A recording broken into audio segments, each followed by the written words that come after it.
Psalm 91. He that dwelleth in the Seter Elyon shall abide under the Tel Shaddai. He that dwelleth lowo onjani owakile in the Seter Elyon, covering, which is a hiding place of the Most High, shall abide under the Tel Shaddai, the shadow of the Almighty God. He who dwells, lowo owakile, the dwelling ekhulunywa ngayo, umuntu owakile akuyena umuntu umkhukhu awuyifake foundation. Kodwa uma uzokwakha umuzi uba ne-foundation. Nikhona bazalwane. So here asikhulumi ngomlilo wamaphepha, sikhulumi ngento ongaphindi isuseke, sikhuluma ngento engeke izisuseke. Into engasuki, into enganyakazi, into ehleli, into ezinzile. Awunikhona bazalwane. So he who dwells, now the dwelling here in Hebrew it's called yashab. The definition here it's a dwelling, it's to settle, it's to possess a place, it's to live therein, it's to possess a place. In other words, la kwakuwumhlaba kuyisikhotsha, kodwa now akusesona isikhotsha sekuyindlu. Niyezwa bazalwane, because this building has possessed this place. So oyazi le ndawo before useyahluleka ngisho na ukukhumbula ukuthi konje kwakwaba isikhotsha, because the building has actually possessed the land. Nikhona bazalwane. So what has happened is that the building has yashapped the land. And it's dwelling, he who sits in the, he who dwells, dwell is yashab. So what has happened? So this building has yashapped. Now this building is now has possessed, has settled in, has lived therein. It is not a squatter anymore. It is now a building, because it is now a dwelling. Indawo has now been possessed by the building. So the dwelling has possessed this place. That is why it is now called Yashab. A dwelling, umuzi. Umuzi uhlele bazalwane. Kuke kwakhona isiphepho la. Anisi ngiyakhumbula. Kodwa ngesikhathi kukhona isiphepho, awusabi. Noma ngasuka mhlawumbe uthayela owodwa, kodwa indlu imile. Nikhona bazalwane. Indlu imile. I keep repeating this. Kodwa kungasuka uthayela kusuke kodwa umuzi wona, the actual structure is standing. The dwelling is standing. So the dwelling is resting. Umuzi awunyakaziswa umoya. Awuyisingiphi.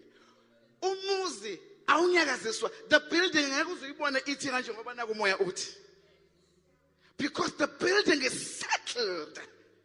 Oh, Nkosi yami. The building is settled here. So mhlawumbe nganyakaza uthayela kodwa uthayela uyona building. The building indonga. Nikhona bazalwane. So but so kodwa ngenxa yokuthi noma ngabe kuthiwa kuza izivunguvungu, the building injani, it is resting. Ukhona ongizwayo? Resting, ukuphumula. Noma ngabe kuthiwa i-building ay-influence izinto ezenzeka ngaphandle, noma ngithiwa ngaphandle singadumisa la, singanyakaza kangakanani, kodwa i-building is still resting.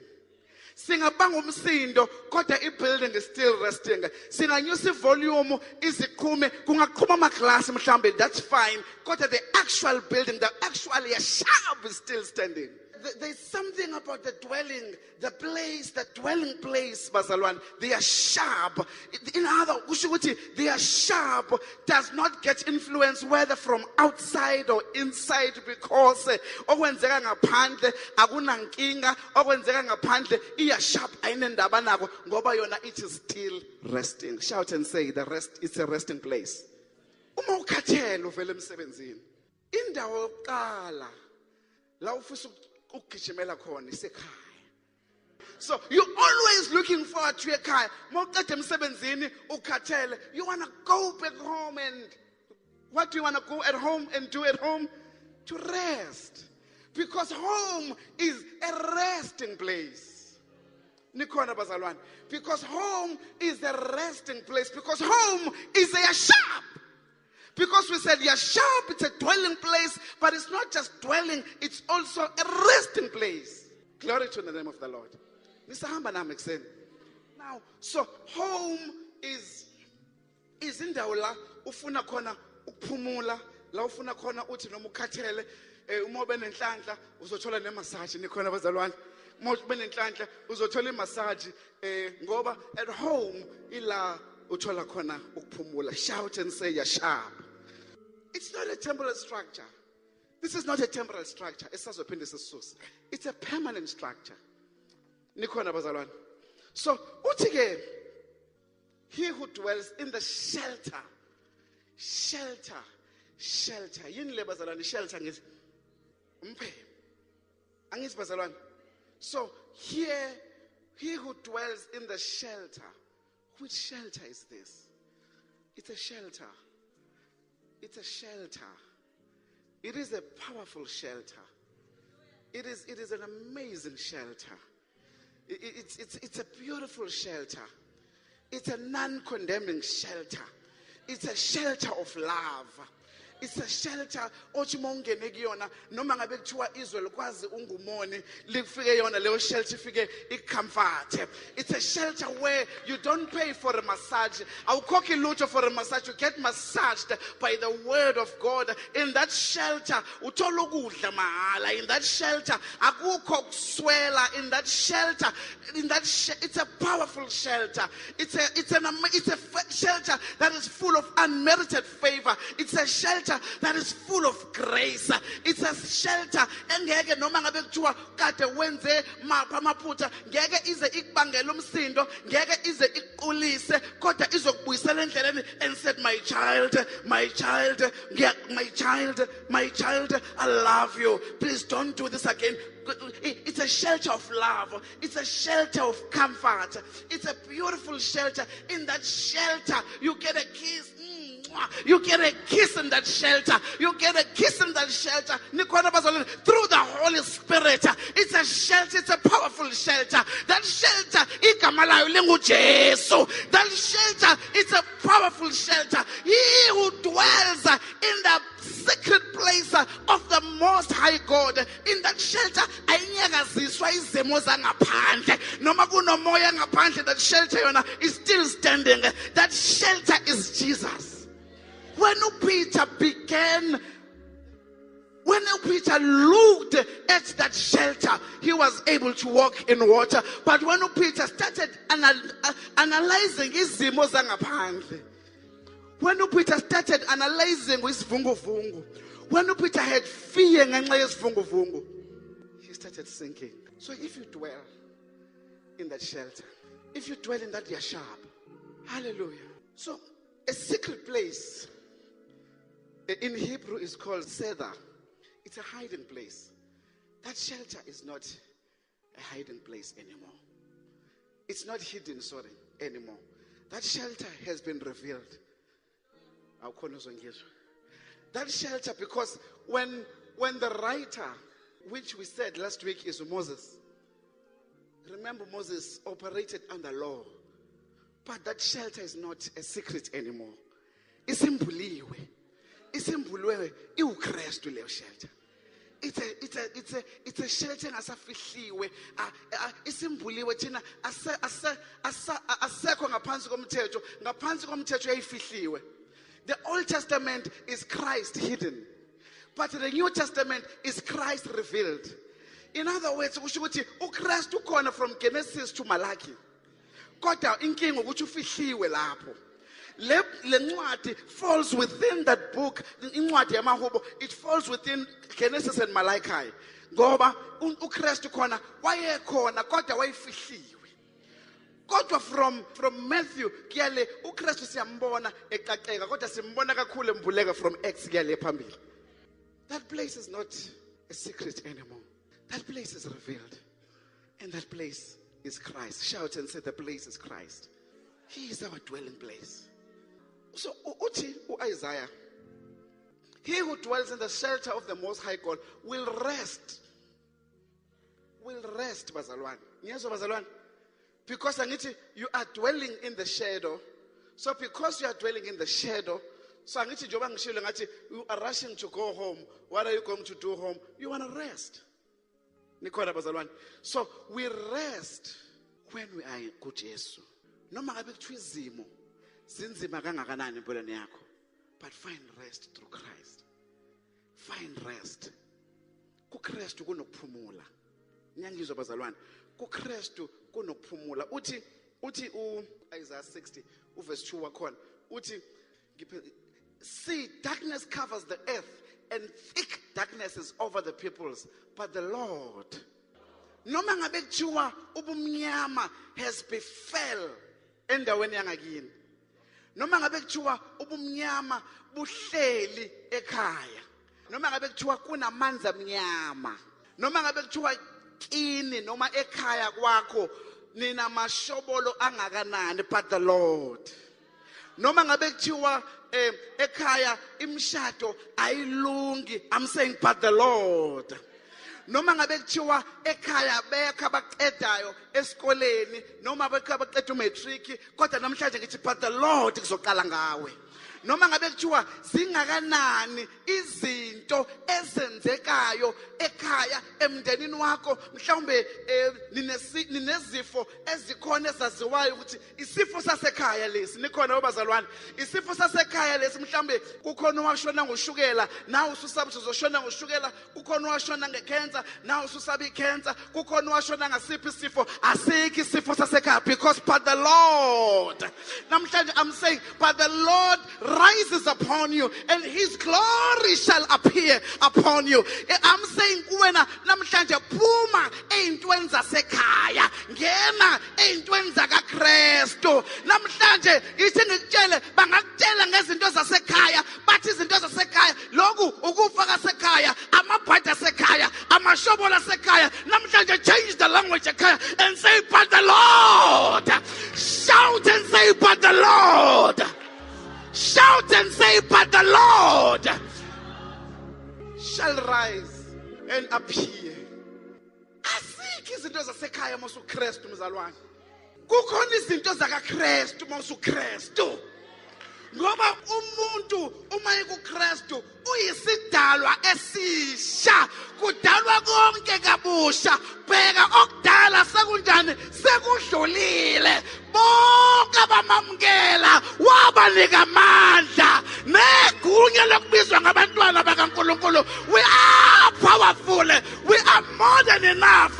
His name is El Shaddai, a God who is more than enough, a powerful God, an omniscient God, an omnipotent God.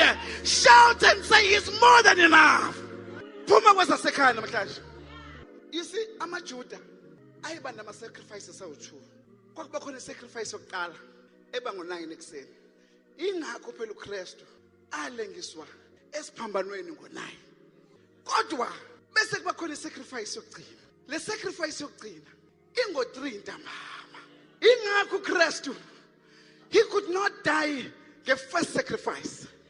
Because had he died the first sacrifice, amaJuda ayizothi there was a second sacrifice that is still outstanding.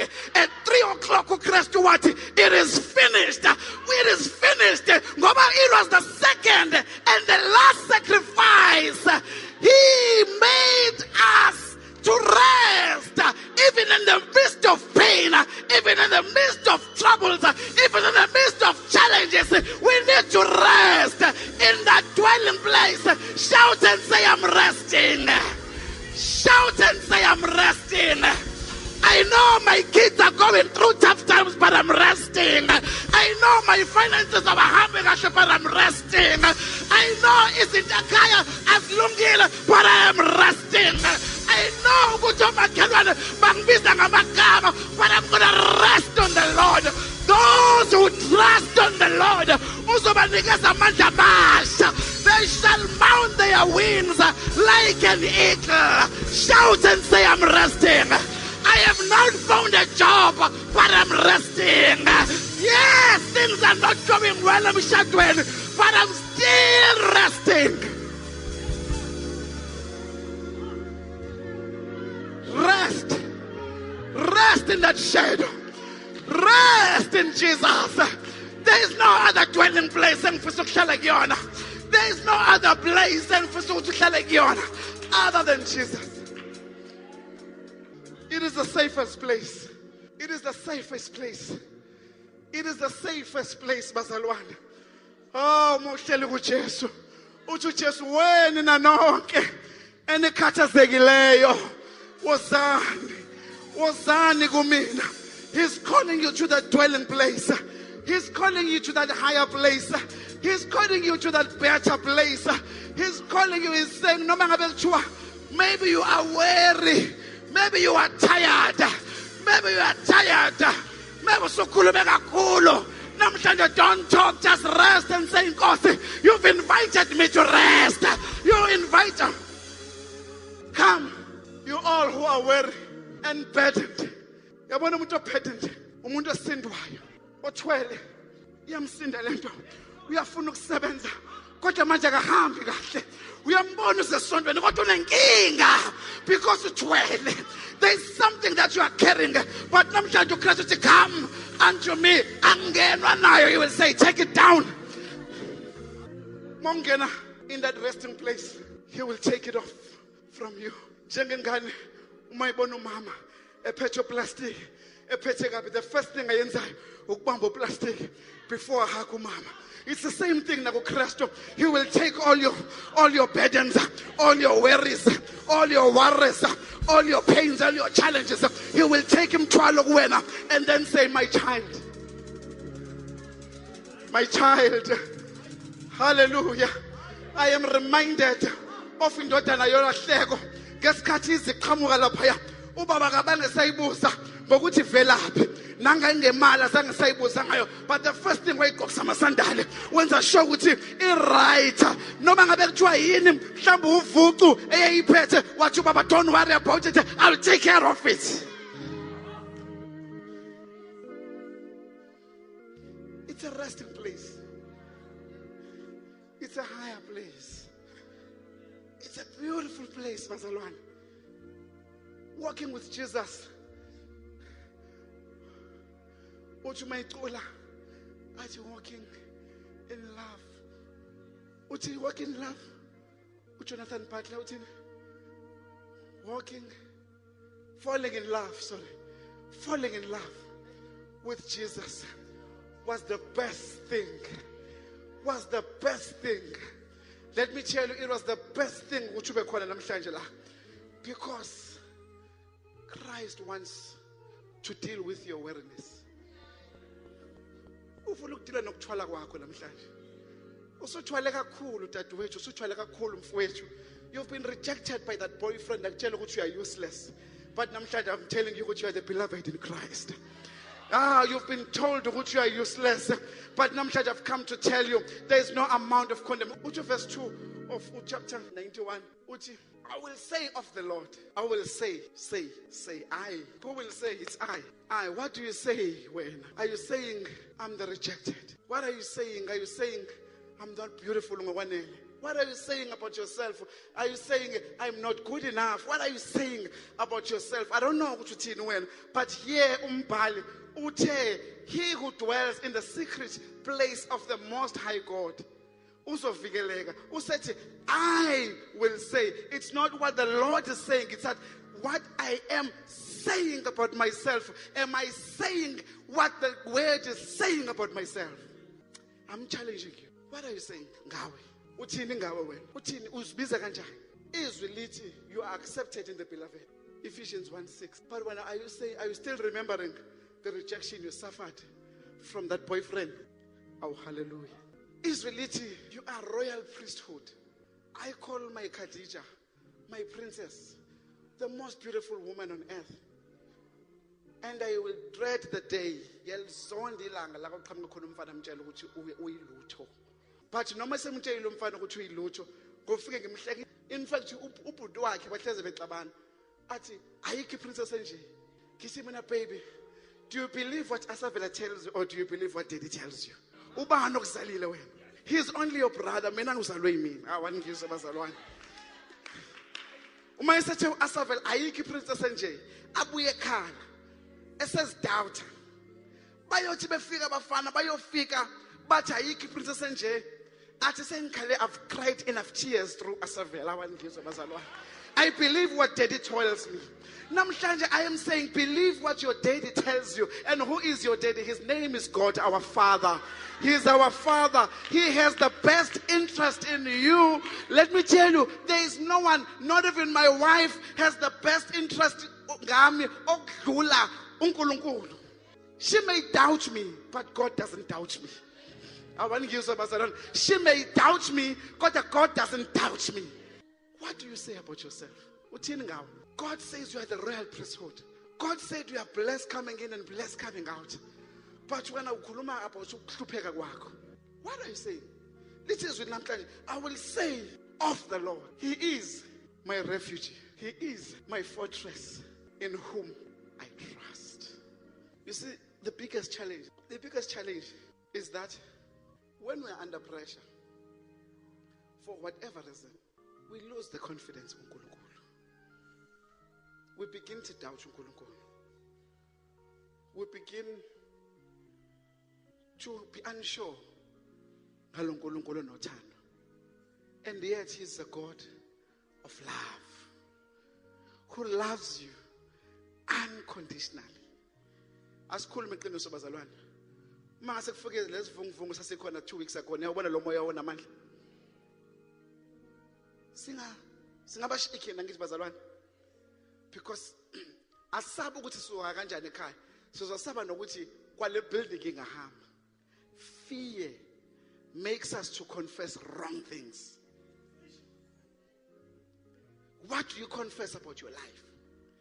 Ukusaba kusenza sikhulume ngemlomo yethu izinto okumele singazikhulumi. Udokotela ukutshele ngohlobo lesifo, kodwa izwi likaNkulunkulu lithe by the stripes of Jesus. So what do you do? How bengifundisa kanti bekhona abazalwane. So what do you do? Utshelwe udokotela, a professional who studied that profession for 7 years or 10 years, was specialized across so many years. Unganaki bakutshela nokuthi he has 30 years experience. What do you do? Usuzwile ngezinto ezenzekayo endaweni yangakini, but wena wazi umandla kaNkulunkulu wakho, and you confess amandla kaNkulunkulu wakho, awukonfesi izinto ezenzeka endaweni, awukonfesi izinto ozizwa. Ithi ngikutshela lithi izwi likaNkulunkulu asibhekene nempi yenyama negazi. Usathane uzosebenzisa umuntu ukuthi azoxoxela indaba, izindaba ezizokuthusa.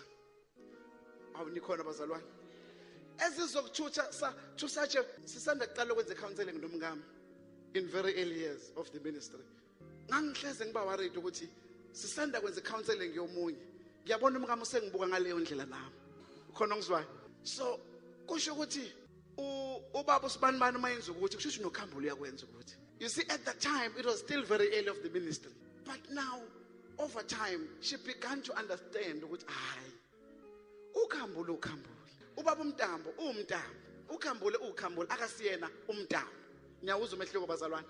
Usathane uzosebenzisa umuntu yokuthi alethe information, akahleki. It is a fact. But now you begin to get in fear. You begin to ungena ekusabeni ngenxa ye-information oyizwile, and you begin to ithi ngitshela usathane masefuna ukubulela imishado bazalwane, uyibulala ngokuthi nje axoxele athi hey, ethi singenza singisibonela. Kunestory engizwile kuthiwa nesibonile ngizwena ngaso namhlanje, last night. Khona umfundisi othize ngifunde ngaye mhlawumbe emaphepheni, ngimjwayele wenze into ethize engalungile amaphepha ekuthiwa wenze into ethize. You then begin to see umfundisi wakho the same way amaphepha kade ebhala ngayo. Niyawuza umehluko bazalwane. Nomngame na usezothi usibanibani uma yenza lento, kusho ukuthi nomkhwenyana wami uyayenza. You see what it does? It begins to destroy relationships. Niyazwa bazalwane. So asibhekene nempi yenyama negazi. Usathane ozosebenzisa i-information ayiplantile. Kwi-intelligence community kukhona kuthiwa abantu ekuthiwa ama-information peddlers. Ama-information peddlers abantu abazofike bazodrop i-information for the sake of ukuthi wrong kodwa cishe be right, so that the information is to peddle ukubhebhezela, yabona. So those people are called information peddlers ngoba bafike bazodrop i-information. Inhloso yokudropha le information is ukuthi ibhebhezeleke kanti information wrong enhloso yayo ukuthi ibe ne particular outcome. And usathana mesefuna ukudestroy relationship yakho nengane yakho, uzofike azotshela azoxoxela. Akana intention embi mfundisi. Uzoxoxela nje wena ukuthi hey, ingane yamasibani ayisalungile, isiyaganga. You then begin to have a relationship ebhedayo nengane yakho nawe. Niyawuzwa umehloko bazalwane. You begin to fear because uzwe ingane yakamasibani ukuthi yenza ukuthi, but ukhohle ukuthi yakho is under the shadow of the Almighty. I think I've given you enough examples for the day. So what am I saying when? Uma ungekho in the shadow of the Almighty namhlanje, you are exposed. Lini ithemba lomuntu ongena Jesu? Uma ungakazi umamukele uJesu namhlanje, you are exposed. You are exposed kubathakathi. Abathakathi are real. Ukuthi thina asibasabi ngoba sihamba noJesu. Usathana uzokutshela ukuthi awukabi perfect.